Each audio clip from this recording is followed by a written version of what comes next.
Hey, it's Kyle here, and it's time for a new book review for me. I think so far this might be my favorite book I've read so far in 2015. It is The Martian by Weir.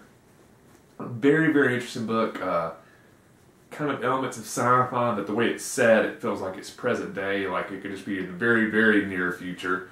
The main character is an astronaut with NASA, Mark Watney.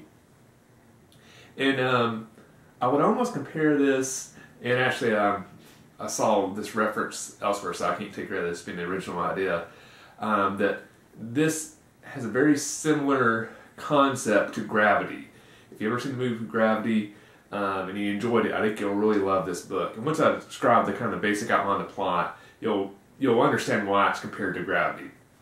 So basically, in this book, it's established very early on that the United States, through NASA and its cooperation with some of the European space agencies, have been sending manned missions to Mars.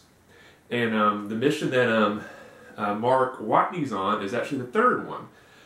So the first two have went off with a hitch, but the third one does not go so well. And this is not a plot spoiler because this is outlined on the back of the book and established in the first couple pages of the book.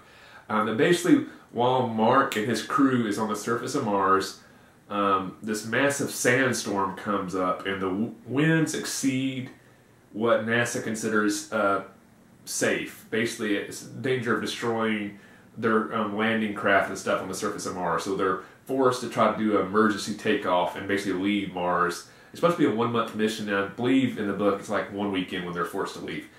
During the chaos of trying to get to their craft from kind of the living quarters they've established on Mars, basically Mark is separated from the group, and everybody in the group, all the other astronauts believe Mark was killed during this process. They try to find his body, they're unable to because of the windstorm. The visibility is basically zero, they can't find him, and since they believe he's dead, they go ahead and take off.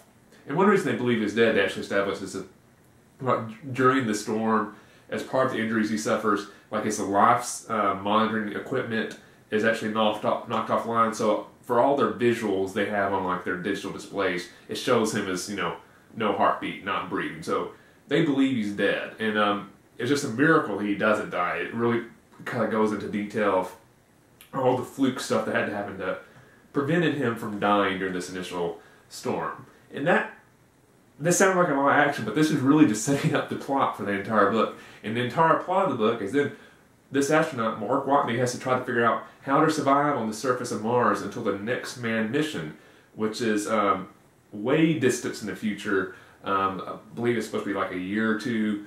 And really, one of his early challenges, he only has enough food to maybe like make it half that time. So he has to figure out how to stretch his food, all other obstacles like the living quarters, the temporary living quarters they've established for all the astronauts on Mars. The oxygen won't last that long, there's not enough water to last that long. Basically everything. He has to worry about parts breaking, all that type of stuff.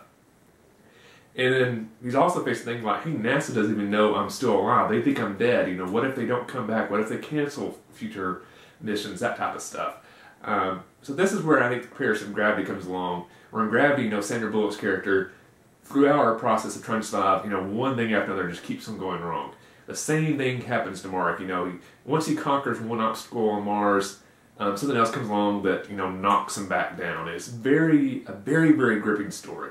One element that I think makes this very different than Gravity is Mark's character has a great sense of humor. In fact, that's one of his coping mechanisms for handling the stress of this situation he is. He's constantly kind of cracking jokes to himself. He keeps a diary, so a lot of the book is actually through his diary entries, and he's actually making jokes in the diary, even though at that time he thinks he's going to be the only person that's ever going to see this. So he's really just joking around with himself. Very funny, and it helps keep the mood of this book very light. Helps making the reading very fast-paced. I really enjoyed it a lot, so I strongly recommend it. The characters are very well developed, amazing action, great humor.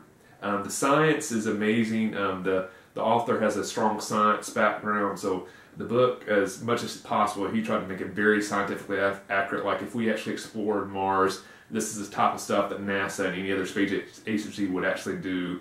So I really enjoyed the book for several elements. So I strongly recommend that if you're looking for a great book to read this year, you check out The Martian by Andy Weir. Sorry it's been a couple months since my last book. I read a couple books since then, but I didn't really think they were book review worthy. So I wanted to wait until I got a real book I was really excited about, and that was The Martian.